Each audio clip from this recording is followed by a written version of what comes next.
দর্শক, এবার আমরা যেতে চাই যশোরে। সেখানেও তেলের পাম্পে বসানো হয়েছে ট্যাগ অফিসার।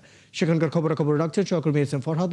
সেখানে সরাসরি যুক্ত হচ্ছে আমরা। ফরহাদ, আপনার জেলায় তেলের পাম্পগুলোর এখনকার পরিস্থিতি কেমন দেখছেন এবং পাম্পগুলোতে কি ট্যাগ অফিসাররা নিজেদের দায়িত্ব পালন করছেন, এবং এছাড়া গ্রাহক বা যারা তেল নিতে আসছেন তারা কি বলছেন পরিস্থিতি নিয়ে?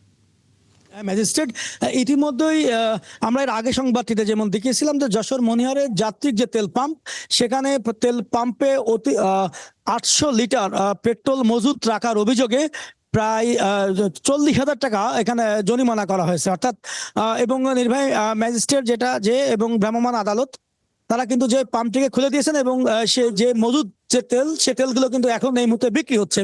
তা আমরা এই মুহূর্তে আছি আমরা যশোর মনিরুদ্দিন পাম্পে। সেখানে এখনো পর্যন্ত কোনো অনিয়ম পায় নাই। এখানে প্রতি যারা মোটরসাইকেল আছেন তাদেরকে 500 টাকা সর্বোচ্চ, এবং ব্যক্তিগত গাড়ি তাদেরকে 2,000 টাকা তেল দিচ্ছে। তা আমরা এখানে যারা অনেকে আসছেন তেল কেনার জন্য, ভোগান্তি শিখাচ্ছেন দীর্ঘ লাইনের কারণে আমরা একটু কথা বলতে চাই। কতক্ষণ সময় অপেক্ষা করতেছেন বলতেন, কতটুকু তেল প্রয়োজন? আমি বেশিক্ষণ অপেক্ষা করিনি, এই আধা ঘন্টা মতো। শুনছিলেন যে একজন তেল নিতে আসা একজন কথা বলছিলেন। আমরা এখন এখানে পাম্প কর্তৃপক্ষ যারা আছেন তাদের সঙ্গে একটু কথা বলবো। আপনাদের তেলের কি পরিমাণ চাহিদা আছে, কি পরিমাণ আপনারা খুলনা থেকে পাচ্ছেন?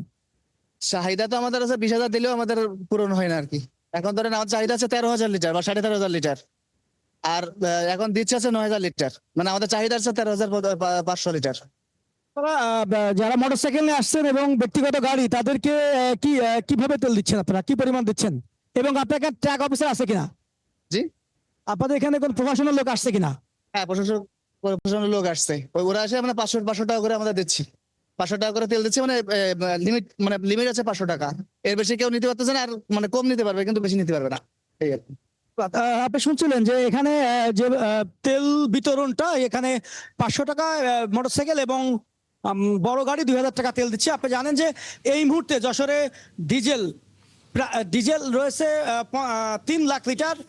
ধন্যবাদ এস এম ফরহাদ, আপনি খবর রাখতে থাকুন। দর্শক, আমাদের সাথে আমাদের সহকর্মী এস এম ফরহাদ যশোর থেকে যুক্ত ছিলেন। জানছিলাম সেখানকারও পেট্রোল পাম্পগুলোর কি পরিস্থিতি, সর্বশেষ খবর জানছিলাম।